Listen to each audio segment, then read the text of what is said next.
Otváram oči, je 7 hodín ráno. Už ani neviem, kedy som mal kľudný spánok. Preto mnou fotka z detstva. V zrkadle pozorujem, čo vyráslo z toho decka. Na tele jazvy a šrámy, hlava prefajčená z trávy. Od života dostal som facky, pretože k bratom som sa nechoval moc bratsky. Moji chlapci sedia vo väzení a vždy zapálim sviečku tým, čo odišli už navždy. Jako polka mojej rodiny a cítim, že týkajú už hodiny. Moji rovesníci majú deti a to všetko, a ja štúdiu žijem svoje premárnené detstvo. Noci na ulici, drogy a to peklo. Hudba mi ukázala svetlo. Váš si život držo pevne v hrsti. Môj už dávno pritieklo pomedzi prsty a utekám, jako pes s kosťou a utekám pred minulosťou. Váš si život držo pevne v hrsti.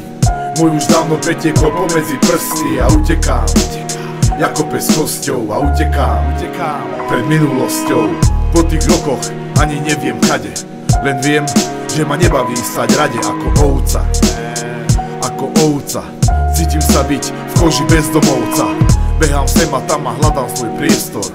Asi preto chodím po svete a hľadám svoje miesto. Už ani kamaráti nie sú to, čo boli. Všetko sa zmenilo, keď sme opustili školské stoly. Školu som nemusel, radšej som písal slohy. Možno tam bol ten problém, že ma poza školu viedli nohy.